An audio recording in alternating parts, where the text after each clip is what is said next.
If I want to back up just a specific folder to an external file to perhaps share with somebody else or transfer to another machine, then what we want to do is we want to back up or export data. And the silly thing is, this is under File in the ribbon, and under Open, and under Import if you want to export. So click Import. Using the Import and Export wizard, we have the ability to export to a file. So I'm going to choose this option and choose Next. I then have the option to send it to different formats. I can send it out as a comma-separated values file, an Access file, an Excel file, an Outlook PST file, or a tab-separated file. For example, I might decide that I'm going to export my contacts to Excel. So I'll click on Excel and I'll click Next. I'll then choose the folder that I want to export. So I'm going to close my inbox and I'm going to choose the contacts.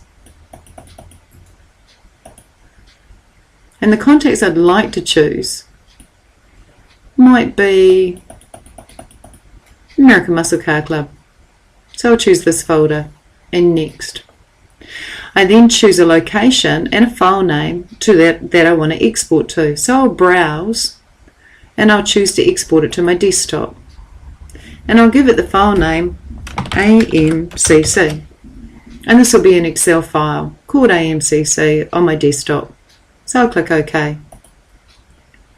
When I click Next, I get the option to map custom fields and to export the contacts folder.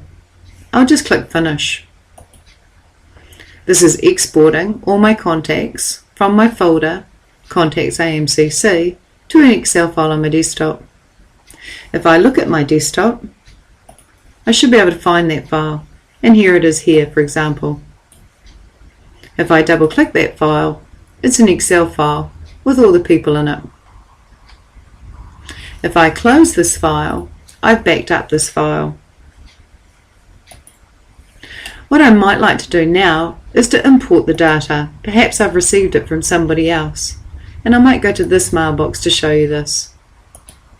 So what I'll do to import is I'll go to File, I'll go to Open, and I'll go to Import.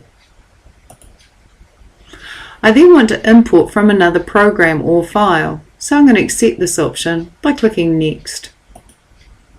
I tell it that it's an Excel file, and Next. I also have to then browse and locate the particular file. So I'll browse to my desktop and choose the AMCC spreadsheet and OK. I can replace duplicates, I can allow duplicates, or I can choose not to import duplicates. But I'll just choose Next. I can then choose where I'd like to put these people. And I'm going to put them in this contacts folder and click Next.